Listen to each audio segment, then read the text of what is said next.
Hello বন্ধুরা, সবাই কেমন আছেন? আশা করি অনেক ভালো আছেন। আমিও অনেক ভালো আছি। তো যাই হোক, মনিষম চ্যানেলের ছোট্ট একটা মিনি ব্লগে সবাইকে জানিয়ে অনেক অনেক স্বাগত। সকালের কাজকর্ম কমপ্লিট করে এখন চলে যাচ্ছি টিফিন করতে, কারণ সকালে তো টিফিন করতেই হবে। তো দেখো, আজকে টিফিন করব পাস্তা। বেশ খানিকটা পাস্তা আমি নিয়ে চলে এসেছি। আর কাল রাত্রিরে বাড়িতে কিন্তু অনেক লোক কুটুম এসেছি। কারা এসেছিলো অবশ্যই তোমাদেরকে এই ভিডিওতে জানিয়ে দেবো। তো দেখো, পাস্তাটাকে আমি একবারে গরম জল করে ঢেলে দিলাম, তারপরে পাস্তাটাকে ঝটপট করে রেডি করে নিলাম। আর দেখো, সবাইয়ের জন্য এখানে রেখে দিয়েছি। তারপর সকালের পাস্তা খাওয়ার পরে চলে আসলাম দুপুরের রান্নার জন্য। তো দেখো, এত বড় একটা মাছ, এটা কী মাছ কিন্তু তোমরা জানি আমাকে বলবে। তার দুটো মাছ ছিল, আর আমার মা এসছে, বৌদি এসছে, দাদা, মানে সবাই এসেছিলো কাল রাত্রিরে। তো সেই জন্য মাও বসে পড়েছে মাছ কাটতে। আর আমার ছেলে দেখো টুকটুক করে খেলা করছে। আর মা এসে কিন্তু আমাকে কোনো কাজ করতে দিচ্ছিল না। আমার মা এসে মাই সমস্ত কাজ করতে শুরু করে দিয়েছে। মা মাছ টাছ কাটা কমপ্লিট করছে। তো চলো আমরা যাবো মোচা পাড়তে। আছি কলা বাগানে, ঠিক আছে? মোচা তো কলা বাগানেই হয়। আসিস না কি রোদ রে বাবা এখানটায়। আমি এই জীবনে প্রথমবার বাগানে ঢুকলাম। এই দূর থেকেই পারো হয়ে যাবে। অর্ণব, কোথায় আসলাম? দেখ, কলা বাগানে চলে এসেছি মোচা পাড়তে। এইবারে তোর মা কেন মোচা পারবে দেখ। ইয়া হে আমার মোচা পাড়তে গিয়ে কি অবস্থা হলো? কি খুলে গেল? একটু ওপরের দিক থেকে নাও, তাহলে তো ঠিক করে হবে। হ্যাঁ, ওই আটু নিচু এই তো হয়েছে। হ্যাঁ, বুদ্ধি লাগাতে হবে, বুদ্ধি। এই তো পড়লো, ইয়া পড়ে গেছে। আর কই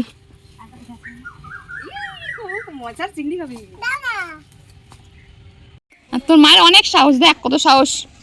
চলে গেছে দেখো, মোজা পাড়তে গিয়ে পুরো জঙ্গলে চলে গেছে। ওটা কি রে বাবা, কত সাহস দেখো, সেই চলে গেছে। রাস্তাটা খুঁজে পেলে তুমি? আসো আসো আসো আসো। এই আমরা মোচার কাছে চলে এসেছি। কত দূরে দেখো, রিক্স। এখান থেকে ভালো হবে, উঠে আসো উঠে আসো। নিচ থেকে হবে না, তোমার চোখে পড়বে। তুমি ওপরে উঠে আসো।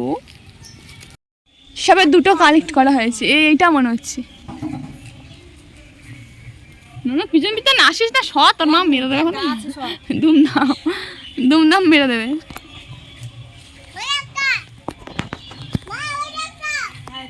কুমড়ো গাছ, তাই না? কুমড়ো গাছ হয়েছে, যা আছে পেরে নাও।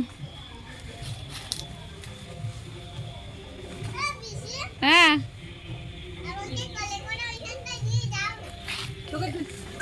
এবারে তো আমাদের কাঁঠাল গাছে অনেক কাঁঠাল হয়েছে।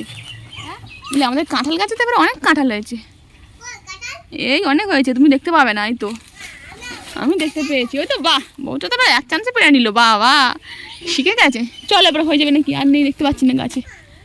কলা গাছে আর মোচা নেই। এবারে বাবলা গাছে দেখতে হবে আছে কিনা। তুমি আসো না, এই তো অনেকগুলো কাঁঠাল হয়েছে। এই তো বড় গাছ। হ্যাঁ হ্যাঁ, ওই তো দেখো নি। আচ্ছা, ও আয় না, ওই তো কত কাঁঠাল হয়েছে সেই ওপরের দিকে। দেখো কি সুন্দর দেখা যাচ্ছে কাঁঠালগুলো। ওরে বাবা, আমি তো দেখিনি। তারপরে দেখো নিয়ে চলে আসলাম মোচা। 3টে মোচা পেরেছিলাম আজকে। কি সুন্দর না? আজকে তো মোচা চিংড়ি হবে সেই লেভেলের, খুব সুন্দর লাগে মোচা চিংড়ি খেতে। তো যাই হোক, তারপরে দেখো আমার মারা একবার রেডি হয়ে বেরিয়ে পড়ছে। আসলো মোটে একদিন থাকতে না থাকতেই আবার বেরিয়ে পড়ছে সবাই মিলে। দেখো, বাড়িতে কেউ আসলে কিন্তু খুব ভালো লাগে। আর যখন চলে যায় তখন মনটা কেমন কষ্ট হয় বলো। সবাই মিলে একেবারে বেরিয়ে পড়েছে। আমার বৌদিও রেডি হয়ে গেছে, মা বাবা সবাই রেডি হয়ে গেছে। যাই হোক, সবাই তো চলে যাচ্ছে। আজকে একবারে মনটা খারাপ। যাই হোক, আজকে ভিডিওটা এখানেই শেষ করলাম। আর ভিডিওটা বাড়ালাম না, খুবই কষ্ট লাগছে। মা চলে যাচ্ছে, বাবা চলে যাচ্ছে, সবাই চলে যাচ্ছে। আর তোমাদের দাদা ভাইও তো বেরিয়ে পড়েছে। যাই হোক, আজকে ভিডিওটা ছোট্ট করে তোমাদের সামনে শেয়ার করলাম। আবার দেখা হচ্ছে নেক্সট কোনো ব্লগে। দেখো আমাদের অর্ণব এখন কি বলতে চাইছে। অর্ণব আসছে ছুটে। অর্ণব এবারে কোন পিসি রে? ও বাবা, কটা পিসি তোমার? কটা পিসি? ও বাবা, 3টায়। ওর মাসিকে ও পিসি বলে। ঠিক আছে, টাটা। সাবধানে যাও।